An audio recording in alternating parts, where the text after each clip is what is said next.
Muammar Qaddafi may be in hiding and on the verge of completely losing control of Libya, but he is promising to keep up the fight against rebel fighters and NATO. Qaddafi made an early morning address on a Tripoli radio station in which he said he would achieve either victory or martyrdom. That came just hours after rebel fighters stormed Qaddafi's compound in Tripoli.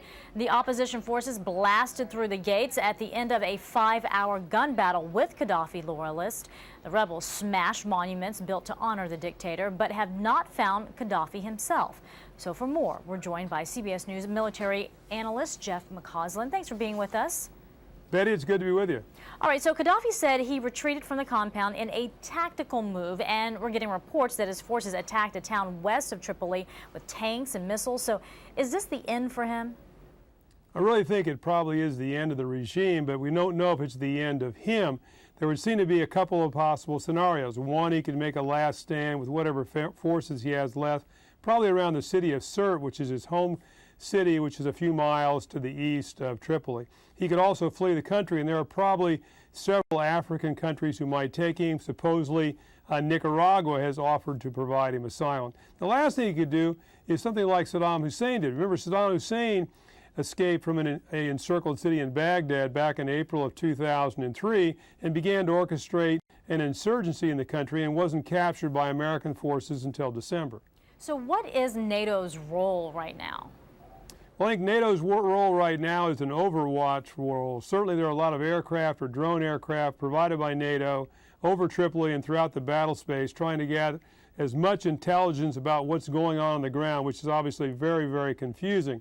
Second, I'm sure there is planning ongoing right now to avoid a humanitarian disaster, either due to refugees fleeing Tripoli or a real concern perhaps about revenge attacks now by the rebel forces against those in the population that have been loyal to Qaddafi. And last, and certainly not least, NATO officials and the U.S. are vitally concerned about securing the vast amount of weaponry that's still available in Libya, particularly things like shoulder-fired air defense weapons, and there's still about 10 metric tons of mustard gas, best we can tell, that Qaddafi had in his arsenal that is still not accounted for. Yeah, what can you tell us about these weapons and chemical stockpiles? Because a lot of people want to know who is in control of this arsenal at the moment. Well, that's just the question. We're not quite sure who is in control. The best we can tell, it may still be under the control of forces loyal to Qaddafi. Now, he had agreed to rid the country of weapons of mass destruction in agreement with the United States several years ago. He had stopped doing that in the last year or so. The stockpile, however, was inspected by international inspectors in November, and they said there was about 10 metric tons of mustard gas left.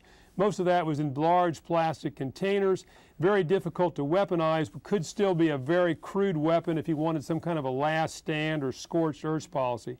Certainly very concerned as well that these might fall in the hands of terrorists in the region, particularly Al-Qaeda in the Maghreb, in North Africa. Still, mustard gas is a very difficult weapon to use. It terrorizes the population, and these weapons may be largely unusable, but still a danger to the immediate population and a real ecological disaster around the site where they're stored. Those are two very frightening scenarios, that these weapons get in the hands of terrorists or that Qaddafi gets his hands on them and uses them for a last stand. Do you think that that is a possibility?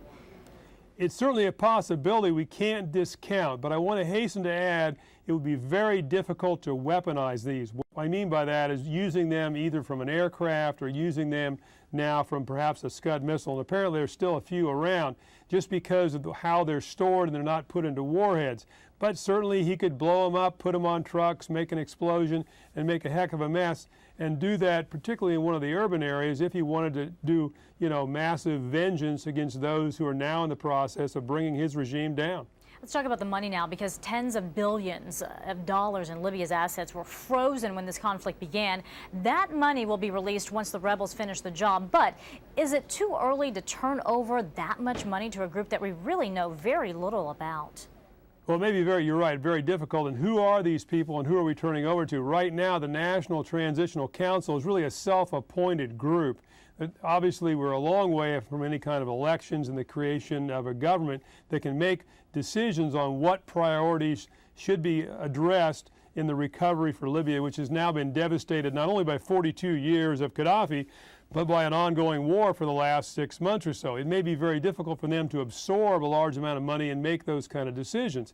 And we also know one of the key problems is the primary glue that's holding this National Transitional Council together, which is a lot of disparate groups and tribes across the country, is their opposition to Qaddafi.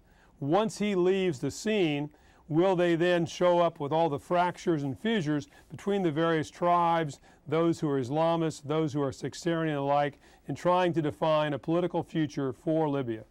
All right, CBS News military analyst Jeff McCausland in Washington. Thanks for being with us. We do appreciate it. Always a pleasure, Betty.